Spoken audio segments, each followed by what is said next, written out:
who has been very evident in our community for his entire life and has been very much a giver to the community and has enjoyed doing it. And now can sit back and share experiences that will just curl your hair because he's done this for me before. And so I would like to say that there are many things about Jimmy's profession that can be said, and if I were to try to light into all of that, we might be here for a day or two, and we don't want to do that because we don't want it all to go to his head. But there are a few things that I want to make sure that he's credited for. He sat on the circuit court bench for 27 years in Madison and Clark counties and has dealt with every kind of criminal and individual that you would ever want to consider in your wildest dreaming. And I'm sure that in many times it was not a fun job, but he is managing now to look at the humor of all of it and to share it wisely with the rest of us. And that is truly a gift. Jimmy can also be credited for bringing the videotape process into the courtroom. And that's true not just for Madison County, but for our whole country. And he's done extensive traveling to go to courtrooms and to observe how this plays out in unique court situations. And it has been a real advance forward for the judicial system, and we thank him for that and appreciate his talents and his expertise in realizing that that was something that we needed to do to document our legal process. Jimmy has served in World War II. His family experienced some desperate tragedy on that. He had a brother who was a prisoner of war in Germany for 3 years.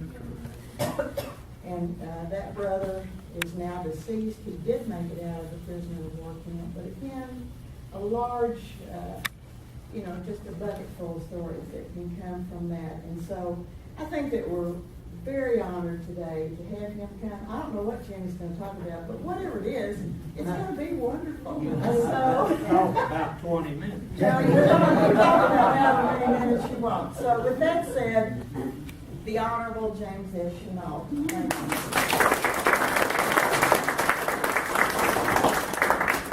I think when you all invited me, what fools we mortals be. You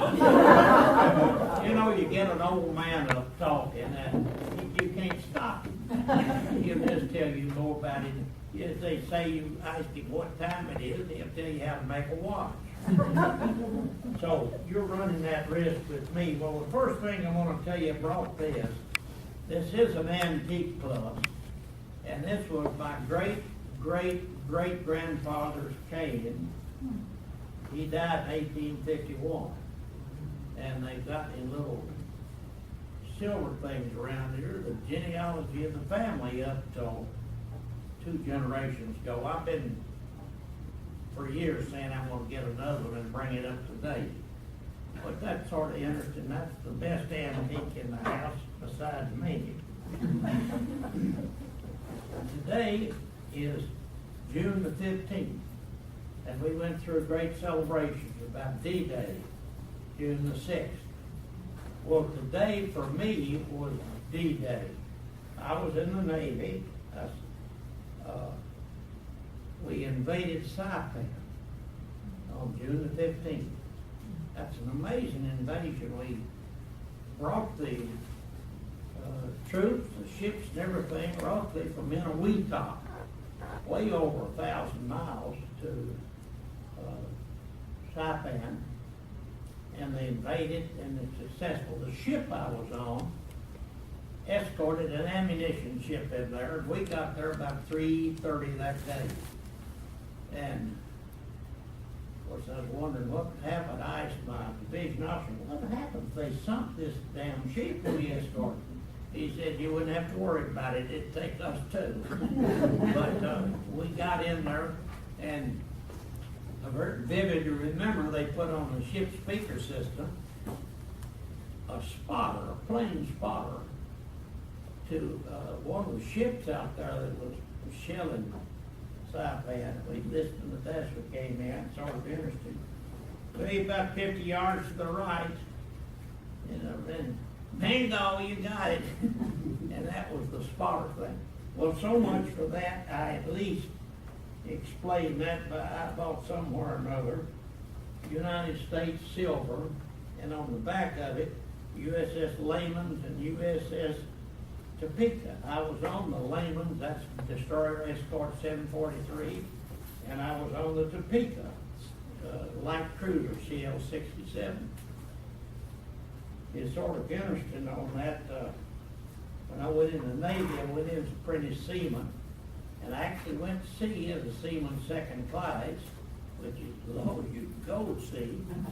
And I did get promoted to quartermaster third, and then I was sent back to the States, and I went through midshipman school, reserve midshipman school at Columbia University. And ultimately ended back up on the Topeka on the admiral staff. I served on 2 admiral staffs.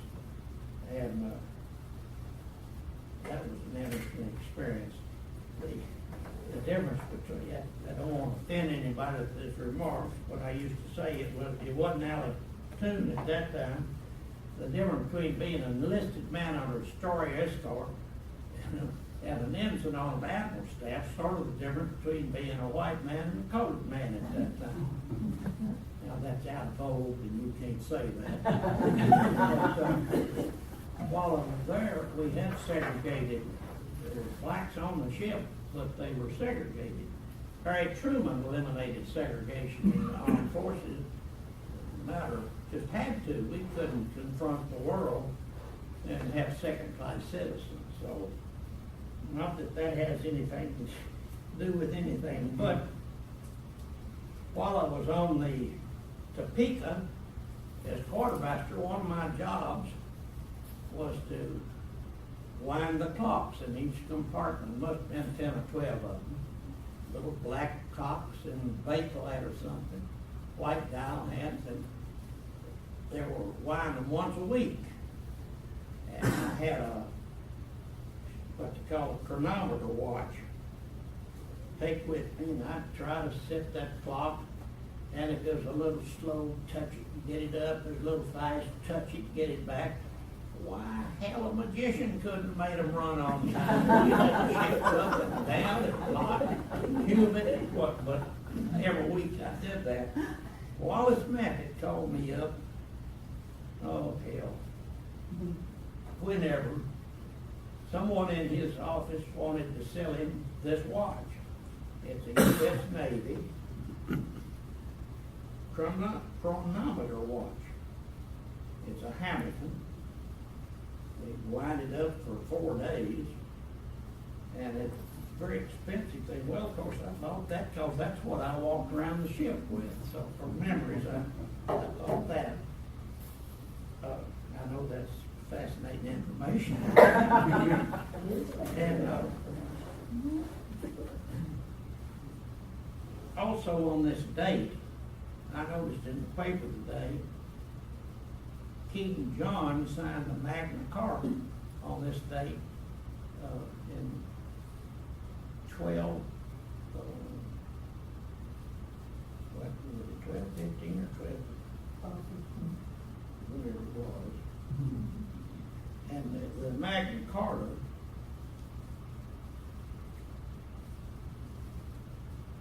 (1215). Oh, it's a year from now. It'll be 800 years. That's the basic document for our democracy, the English, and of course we've got from England. So this is a very historic day, not only for me, but for all Americans. And my interest is eclectic.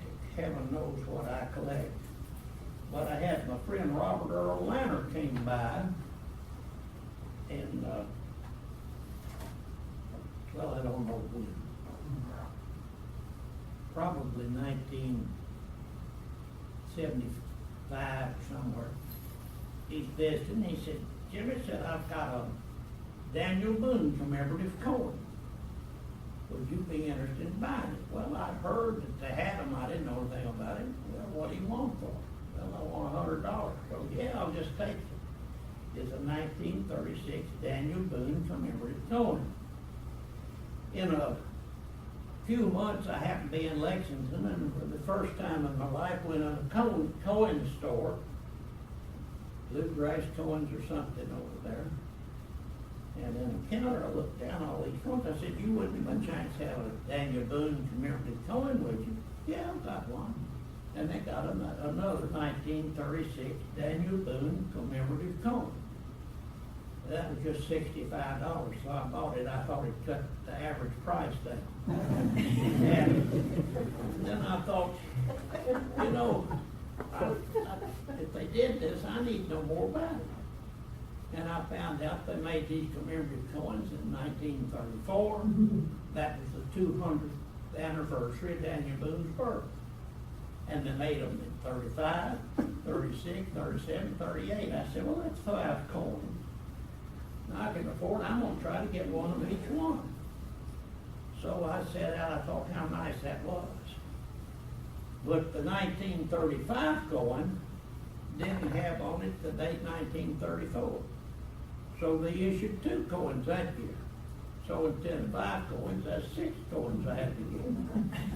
Well, I said I'd get them, and pretty soon I found out, don't you know, they made those boogers in 3 minutes. They made them in Philadelphia, Denver, and San Francisco.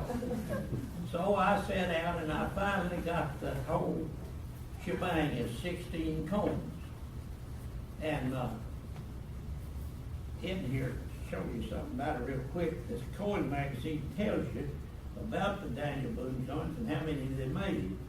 And in 37 and 38, out in San Francisco and in Denver, they only made 2,000.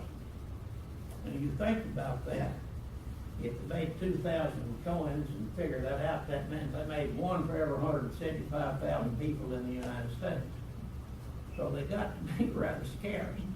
And me finally getting the 1938 S, I like to never forgot that. I found some coin dealer up either in Vermont or New Hampshire.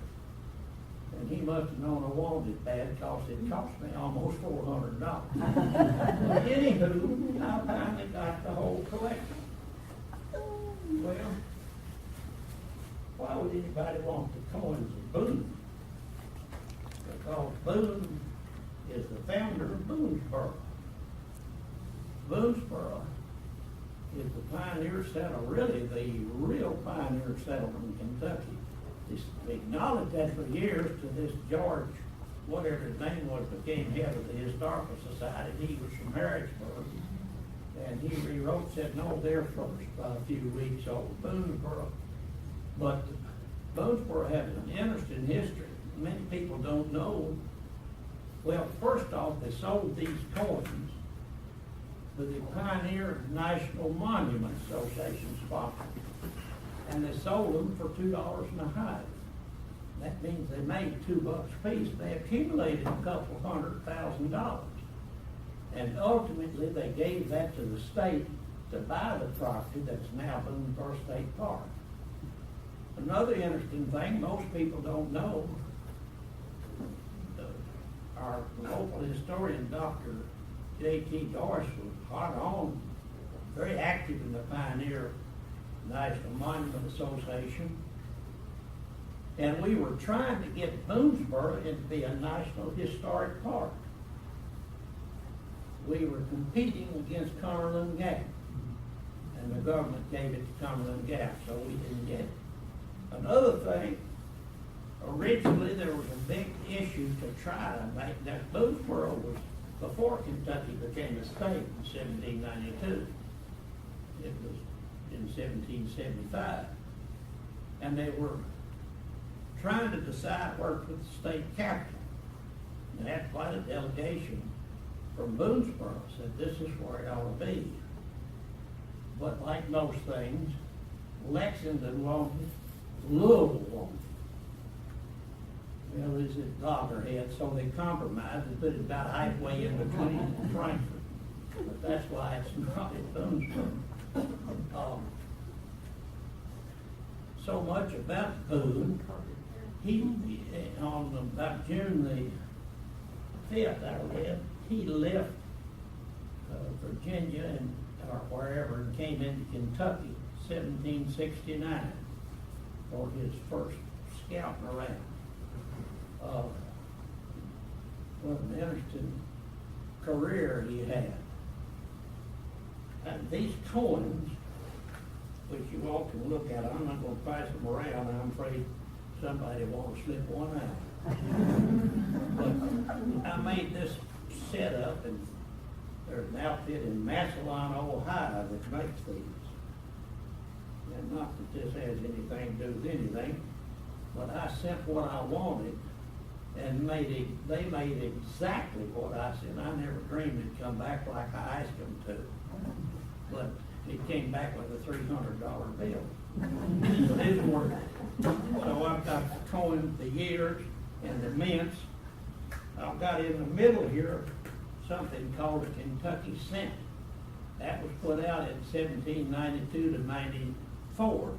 Why Kentucky cent? Because if you look at the prongs on it, there's a letter for each state in 15 prongs there. And the top one is K. So it became known as the Kentucky coin. So I got that.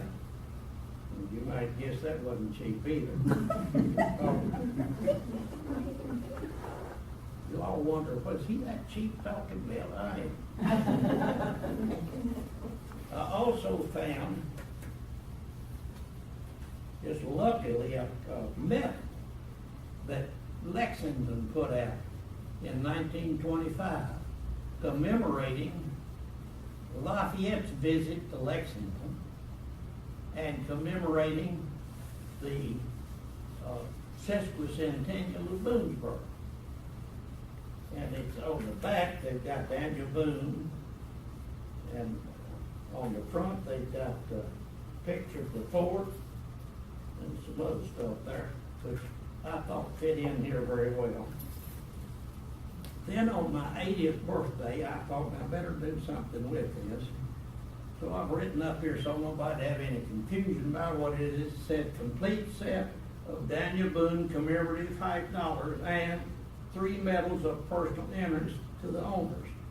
This third thing that's a personal interest, my grandfather had some kind of business down in Rockcastle County, and I don't know whether they mining coal or what they were. Had a store down there.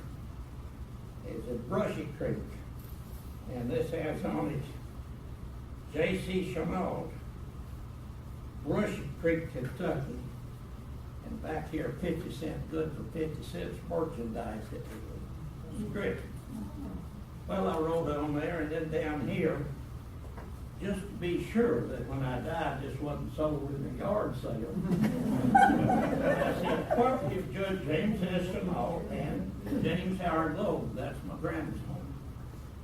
Richmond, Kentucky, May 1, 2003. So much for that. Something else interesting about Daniel Boone. In the Revolutionary War, toward the end, General Washington was bringing his troops down to Yorktown, and General Rochambeau, the French, was also moving down there for the final siege at Yorktown. That lovely Benedict Arnold, the traitor, or strange, he was the hero of wasn't it? Saratoga, and why he defected it is difficult to know. He sent a letter by Major Andre, a British major, who became the courier with the letter that told how he would sell out. He sent the plans of West Point, how they'd surrender it, and where everything was so they could come easy. And I just can imagine 3 sort of yahoo guardsmen or something there stopped Major Andrew. What's he doing here? And long story short, made him finally take his boots off. And there in the boot found this letter. which was addressed to General Clinton with his terms of becoming a traitor. Of course, they read it, didn't mean anything to them, but they took it to headquarters, and soon as Washington and staff read it, they realized, well, that damn Benedict Arnold is he's treasonous. They set out to catch him, he's already gone, but they had Major Andrew right in the hand. Well, Major Andrew was from New York City with the occupation there, and he was very popular among everybody. And everybody talked about what a nice fellow he was. Implored Washington to do some trading or let him go or something. Washington said, well, I'll tell you what we'll do. I'll swap him with you for Benedict Arnold. And they wouldn't do that. So he said, I'm going to give you the same treatment they gave Nathan Hale. They hanged him, which I thought was truthfully a sign of great honest leadership. Well, Arnold became a general in the British forces, and he was down in Virginia with about 2,000 men, sort of raiding around the country. I think he burned Richmond, and Washington sent General Lafayette down there with some troops. Said, see, you can capture him. Instructions are sort of plain. Said, if you do capture him, hang him the first tree. Well, General Clinton in New York thought that the Washington's forces were going to attack New York. So he had got Arnold to send his men back to New York before Lafayette got down there. Then funny things happen again. With this, I assume a farmer saw Colonel Tarleton, who was with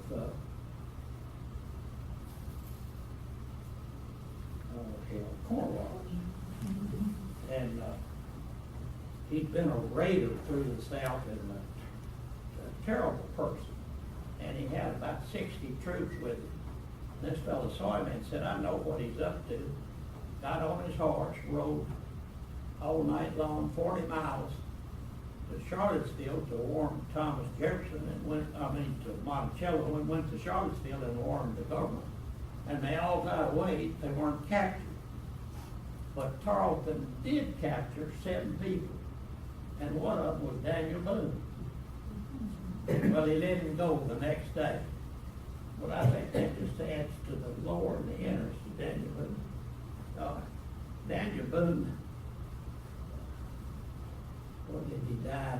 Anyway, in 18... He died in 1820. 1820. Well, it was in 1845 then that they brought his body back and buried him. He and his wife buried him in Franklin. And they have a real nice shrine there. Now, what about Daniel Boone? I don't want to get into too much, but in Madison County, you're the most historic county in Kentucky, Delaware. And in Kentucky, you know, there's only 3 national folk heroes. There's Davy Crockett, there's Kit Carson, and there's Daniel Boone. 2 of the 3 of them are sprang from Madison County for the national thing.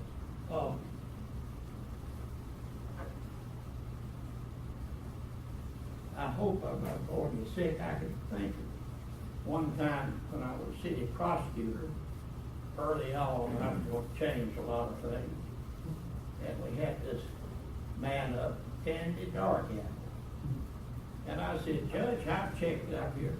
Don't you know he's been in jail 43 times this last year?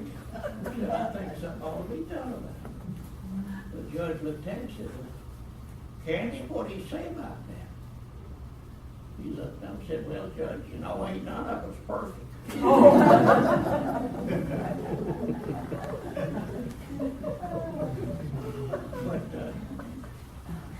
But Lafayette got that coin, and then here's one, a commemorative coin that I bought on Lafayette, it was done in 1884, which is just a general interest if you're, I'm not a coin collector as such, but what catches my eye, I do.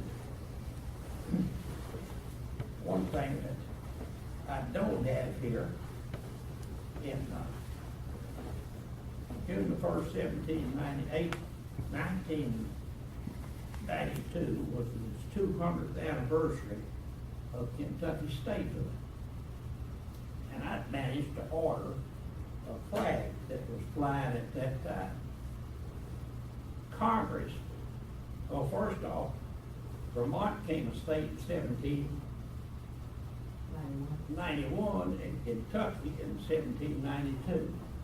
In 1794, Congress said the flag will be changed from 13 stars and 13 stripes. We'll have it 15 stars and 15 stripes. And that flag continued till about 1818 when they came back and said it'd be 13 stars, 13 stripes and a star of each state. I think it's about 20 states then. And that flag I'm talking about was flying over Fort McHenry when the Star Spangled Banner was written. Yes, Francis Key. I ordered a flag, I said like that, and I had it in the courtroom June 1st, 1992. I was proud to point out this is the Kentucky flag, 15 stars, that one's Kentucky. After I retired, I gave that flag to Jamie, and we've been hunting it ever since. But I did buy something here. This. I bought a commemorative flag, which is that flag. It was put out in the United States Mint in 17 whatever. It went out.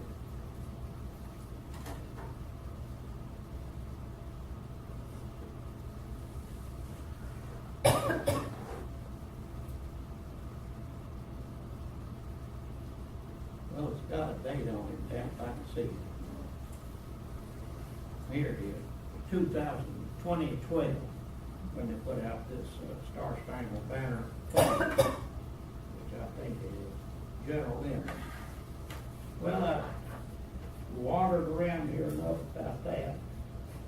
Got one other thing I want to tell you about that I think is sort of fascinating.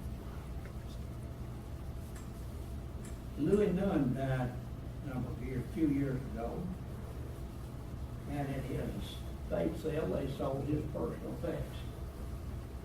Among other things they sold was this picture here. My friend and buddy, John Sword, was at the sale, and he bought this picture. It's a picture of Dwight David.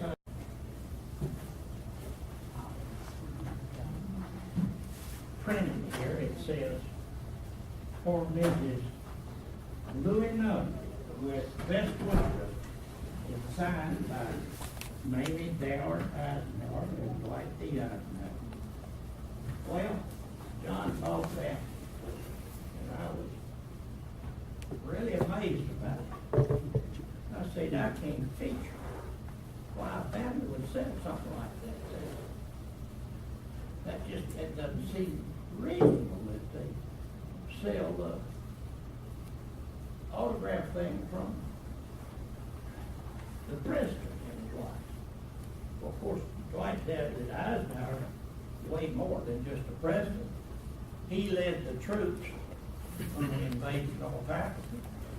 And then he was made the Allied commander of forces that invaded Europe, where we talk about D-Day and so on, and carried them to victory. He's one of 5 generals that was honored by being promoted 5 stars. He served later as president of Columbia University, which is where I got my commission, the Navy. And he served as president of the United States for 2 terms.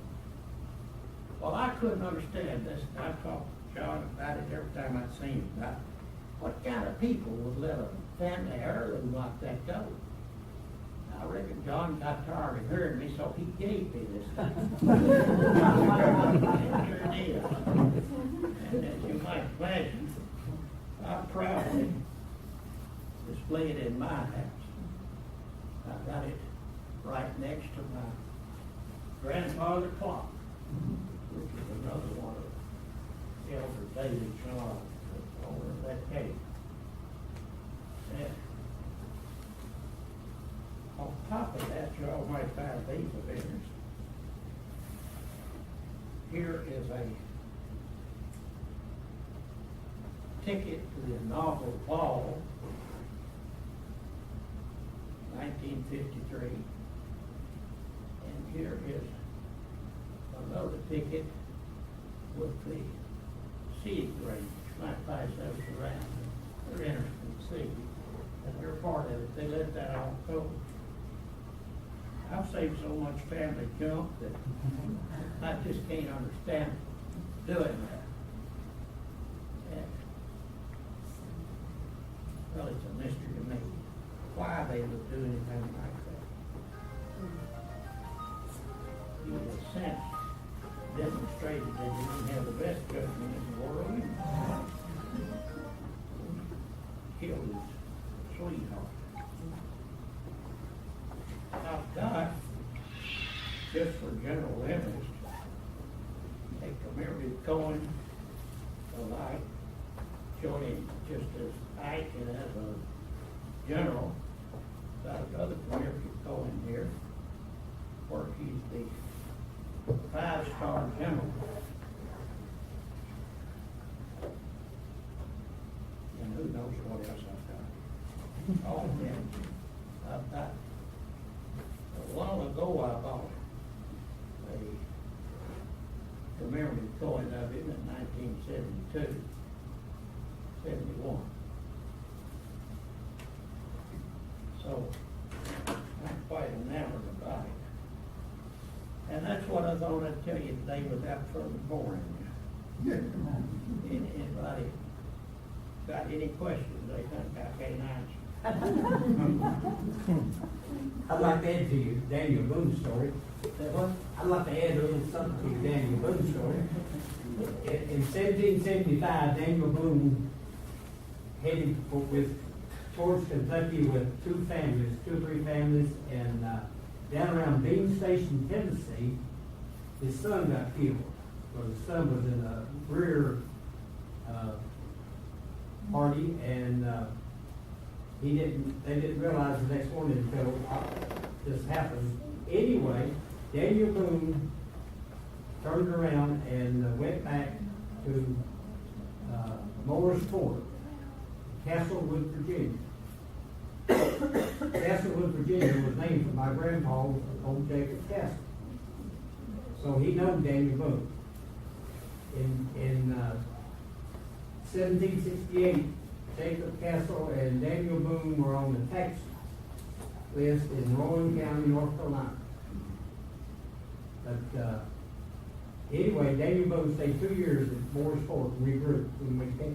This was in 1773. I think he came back in 1775. Yeah. Boonesboro.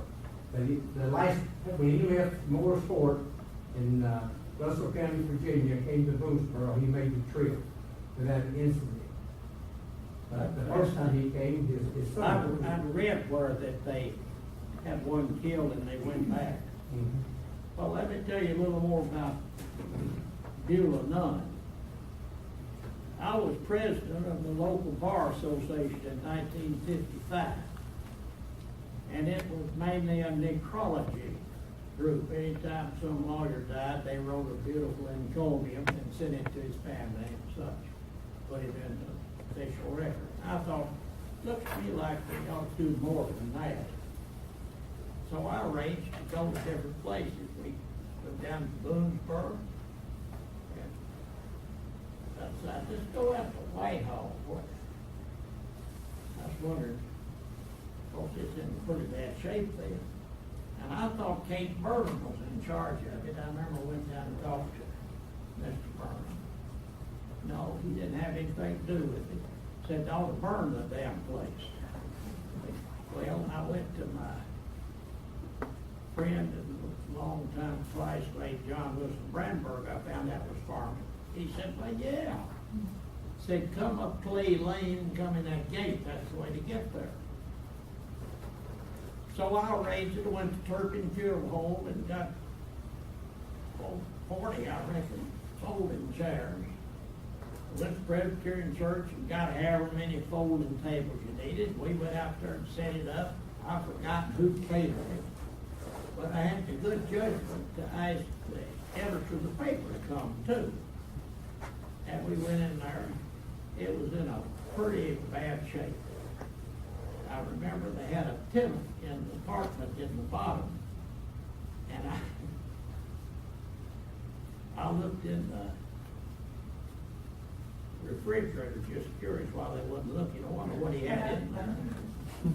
And he had a package of hot dogs and a double cola. Well, a big double cola. I don't think he had in there. But at any rate, Randall wrote up a real nice story about this out there. And the garden club women read it. And they asked me to come and speak to them at their next meeting. So I did. And they asked, they voted to make it their project to have that tape turned into a state shrine. And they also asked if I'd incorporate them, which I did. And that's ultimately where it came about. When they finally had the dedication, I was the master of ceremonies. And the one I extolled was Beulah Nunn.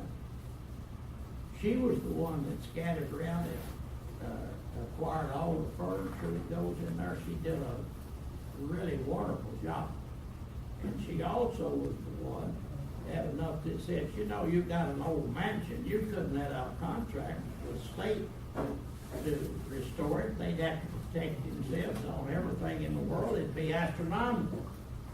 So what she did, she hired Tom Cornelison, a local contractor, who was a talented person, and he could match things and make them look good. He took this contract, fixed up this. He took this contract, fixed up that. So I don't know how many little contracts, but it was under the range of having to advertise and get bids and things. And Tom Cornelison's the one did it. You go in there, there's a beautiful cherry staircase or rail up. That rail was gone. It had been torn down and used to start campfires for students and people out there. He restored it. I guarantee it's as pretty as the original.